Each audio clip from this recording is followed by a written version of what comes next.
Hello mga kamami and welcome to my A Day with My Life, and this is my day with my buddy kasi sinama ko siya, gumora kami papuntang SS actually, pero before anything, syempre may pa-flex muna tayo at kita nyo naman na to sa aking past video. So sinama ko lang kasi kailangan ko siya isama, ganun talaga. So ang gora kami dyan is papunta kaming SS, pero after SS syempre pupunta rin kami sa may circle. So eto na nga, nautusan kasi. Okay, tapos na kami yan, pumunta ng SS. Ayan, nandiyan na kami ngayon sa may circle. Ang pagkakamali lang namin, kumain na kami. So, sayang yung 400 yun na. Sayang yung 400 kung dito kami kumain. Mas marami kaming makakain na mas masarap pa. Diba? Di namin naisip yun kasi Tom Goods na talaga ang person. So, ayan no, nakikita nyo naman dyan. Ayan, dyan kami sa may City Hall ng Quezon City. Ayan, sobrang dami. May pa-events kasi sila dyan. Ang daming pagkain. Talagang magugutom ang person. Ang sarap, promise.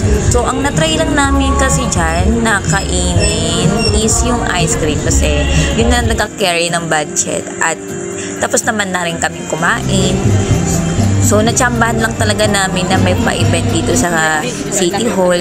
Kaya ganyan kadumog yung tao. Hindi nyo makikita yung dumog ng tao kasi nandun halos sa may gitna. So, ayan, yung food, diba? Ang sarap-sarap. Ano ngayon, bigayan kasi ngayon ng mga schools, basta nakabag siya, parang pang school supply yata yun para sa mga kinder. Ayan. Yung next target namin napuntahan is yung circle, at nakakatuwa lang dahil kanina pa namin nahanap yung circle at nagtanong pa ako sa kapatid ko kung saan ba yung daanan papuntang circle.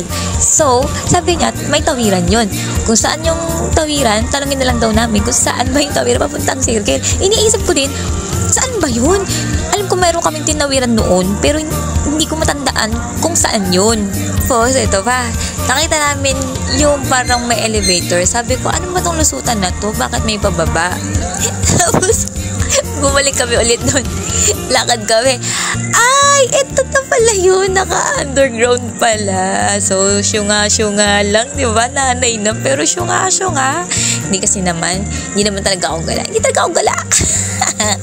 So, ayun, ito na, nasa underground na kami. So, bago ka makarating ng circle, para sa mga hindi pa alam kung paano pumunta ng circle, and pupunta ka lang pa underground. Kaya kapag pag gumana yung curiosity nyo, ay puntahan nyo.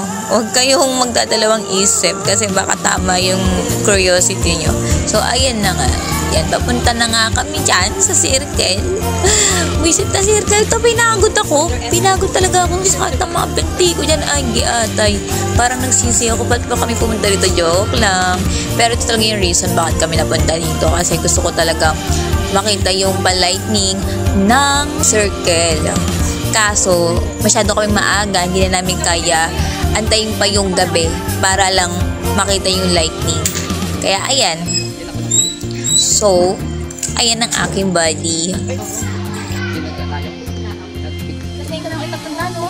From 7 years old to 13 years old. Wow. 6 years. 6 years na ang ay, daming tao ngayon. Mas maraming tao. Lumaki yan. Mamayang gabi ang maraming tao dito kasi Yeah, dito sila tingnan. maraming tao dito mamayang gabi kasi nga ang ganda ng pa-lights nila dito. So, dito kami sa may circle.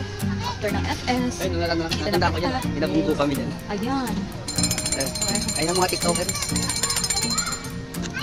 Ayan. Tambay lang kami sa loob. Tambay lang tayo yan. Pahinga muna tayo sa pinansyat ko. Na-over tayo sa kain.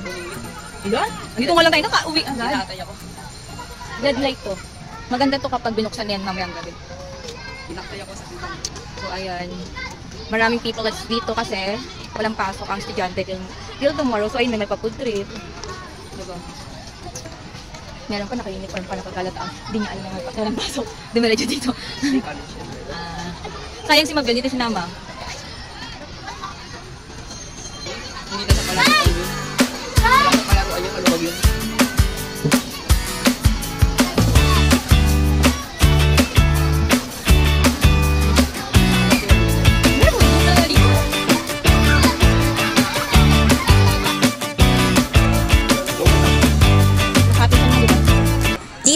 loob ng circle, marami ka din mabibilhan na pagkain. Kaya kung pupunta ka dito, make it sure na may budget ka talaga pagdating sa food trip. Siyempre, mapapagod ka. After mo mapagod, magugutom ka. Pagkatapos mo magutom, syempre mauuhaw ka, di ba? So, kailangan talaga may sapat na budget ka pag pupunta ka rito, kung gusto mo lang mamasyal, at mag-food trip. So, ayan, ano pang inaantay nyo? Pumunta na kayo sa circle. Wow, pag ganun, syempre, pasyal nyo naman yung mga junakis nyo, di ba? Talagang ano lang talaga siya, parang pampasyal lang ganun. After nito papasyal namin, ang ending, pahirapan sa pag-uwi dahil sobrang dami ng tao, nagkasiksikan na sa mga jeep. Kaya, kung balak mong pumunta ng maraming tao, ay manahimik na lang kayo. Hindi, joke lang.